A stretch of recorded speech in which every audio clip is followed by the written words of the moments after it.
Please subscribe the channel and press bell icon for notification. हम में से ज़्यादातर लोगों की सिग्नलिंग सिस्टम ठीक है, इसीलिए वो कैंसर फैलता नहीं। कैंसर हम सबके बॉडी में है, जिंदगी भर रहेगा, लेकिन वो फैलेगा नहीं।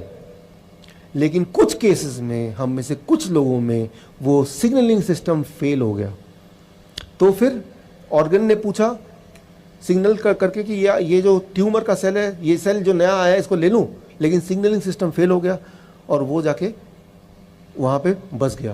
तो ट्यूमर बॉडी के हर सेल में फैलने लगी, इसे हम बोलते हैं कैंसर। सो कैंसर का मतलब क्या है? सिग्नलिंग सिस्टम फेल अगर हो जाए बॉडी की आपस की जो कम्युनिकेशन है, अगर वो बंद हो जाएगा या वो ठीक से नहीं होगा, उसे बोलते हैं कैंसर। यानी कि तब कैंसर फैल गया, कंट्रोल में नहीं है, राइट। अच्छा, तो अब एक इंपॉर्टेंट क्वेश्चन आएगा, क्या करना होगा? कुछ ऐसा कीजिए कि सिग्नलिंग सिस्टम ठीक कर दीजिए। ठीक हो जाएगा तो फिर क्या होगा? अगर हम अपने बॉडी का सिग्नलिंग सिस्टम को ठीक कर लें, कितना भी बड़ा कैंसर क्यों ना हो, उसको भागना ही भागना है, वो रह नहीं सकता। Thank you. ये सब गॉड का बनाया हुआ है, हम सबके अंदर पहले से ही है।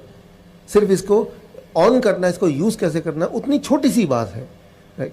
सवाल ये कि सिग्नलिंग सिस्टम को ठीक करें कैसे?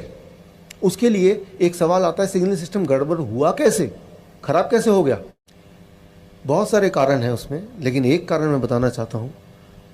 मैंने देखा अपने पेशेंट्स में, दुनिया भर में, या मेडिकल जर्नल के रिपोर्ट ये कहते हैं, ऐसे लोग जो अक्सर बात बात पे कोई ना कोई दवाइयां लेते रहते हैं, बुखार की दवाई, जुकाम की दवाई, सिर दर्द की दवाई, पेट खराब है तो दवाई।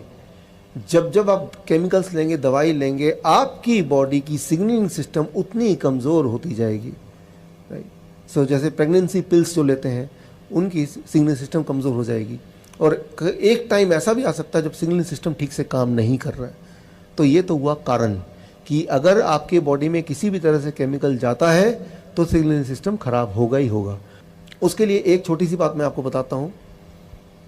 जब आप किसी भी तरह का डायग्नोसिस कराते हैं, जिसमें रेज, एक्सरे है, सीटी स्कैन है, एमआरआई है, ये सारी चीज़ें एक काम करती है, आपके बॉडी का सिग्नलिंग सिस्टम को खराब कर देती है। ये हर एक को पता है। कोई भी मेडिकल की फील्ड में कोई भी होगा ना, उससे पूछेंगे तो बोलेगा हाँ ये तो बड़े नॉर्मल बात है। अगर आप 2 बार से ज़्यादा एमआरआई कराएंगे, एक्सरे कराएंगे, सीटी स्कैन कराएंगे, तो वो आपके body. Please subscribe the channel and press bell icon for notification. का सिग्नलिंग सिस्टम खराब कर देगा। इसीलिए हमेशा मैं अपने पेशेंट्स को बोलता हूँ, आप डायग्नोसिस के चक्कर में मत पड़िए। आप डायग्नोसिस करने जाएंगे, सिग्नलिंग सिस्टम खराब हो जाएगा तो एक और बीमारी घर लेके आएंगे, और ये अक्सर देखा गया है। इसीलिए वो होता है एनुअल चेकअप कराना है। यूं ही साल में एक बार तो सारा चेकअप होना ही चाहिए। साल में एक बार सारा चेकअप होने से सिर्फ एक ही इंसान को फ़ायदा होता है, वो जो चेकअप कर रहा है। पेशेंट को कोई फ़ायदा नहीं होने वाला, राइट। तो पेशेंट, आप देखिए यहाँ पे रिपोर्ट ये कहती है 22% मोर कैंसर इन द पेशेंट जो मेमोग्राम स्क्रीनिंग कराते हैं। तो किसी भी तरह का कैंसर की स्क्रीनिंग कराने की ज़रूरत नहीं है। अगर कैंसर है भी तो स्क्रीनिंग उसकी स्पीड को और बढ़ा देता है, क्योंकि कोई भी स्क्रीनिंग, कोई भी डायग्नोसिस, कैंसर का डायग्नोसिस, चाहे वो बायोप्सी की बात करें या कोई एमआरआई की बात करें, वो सारी डायग्नोसिस एक चीज़ करती है, आपके सिग्नलिंग सिस्टम को वो स्विच ऑफ करने का काम करती है, ख़राब करने का काम करती है। तो क्यों आप अपने सिग्नलिंग सिस्टम को ख़राब करना चाहते हैं जो पहले से ही बहुत नाजुक हालत में है? ये आपको ध्यान रखना है। जब भी आप किसी डायग्नोसिस करने जाएंगे, अगर कोई बोलता है मैं आपके खून का एक बूंद ले लूँगा फिर डायग्नोस कर दूंगा, वो अलग बात है, उसमें कुछ ज़्यादा खतरा नहीं है। लेकिन एक्सरे करेंगे, एमआरआई करेंगे, सीटी स्कैन करेंगे, बायोप्सी लेंगे, ये सारी चीज़ें सिग्नलिंग सिस्टम को ख़राब कर देती है। मैं एक छोटा सा उदाहरण देता हूँ आपको समझाने के लिए। इमेजिन कीजिए कि किसी एक पेशेंट का कोई एक ट्यूमर है। वो ट्यूमर है, वो साइज़ में इतना सा है।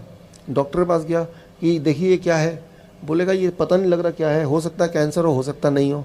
कैसे पता चलेगा? बोलेगा कि मैं बायोप्सी करूँगा, मतलब इसमें से थोड़े से मांस का टुकड़ा ले लूँगा और टुकड़ा लेके मैं लैब में डालूंगा और 15 दिन बाद आपको बताऊंगा कि ये कैंसरस है कि नहीं। एक इंपॉर्टेंट बात मैं आज इस मंच से आपको बताना चाहूँगा कि अगर वो कैंसरस नहीं भी था, लेकिन जैसे ही उसको छेड़ेंगे, काट छाट करेंगे, उस प्रोसेस में वो कैंसरस बन जाता है।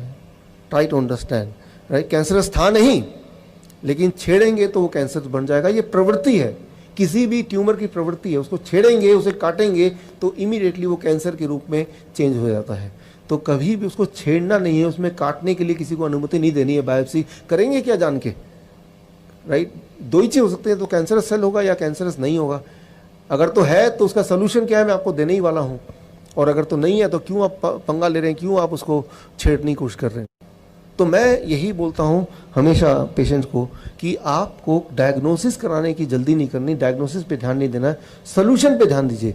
क्या करें कि उसको हम सॉल्व करें। Please subscribe the channel and press bell icon for notification.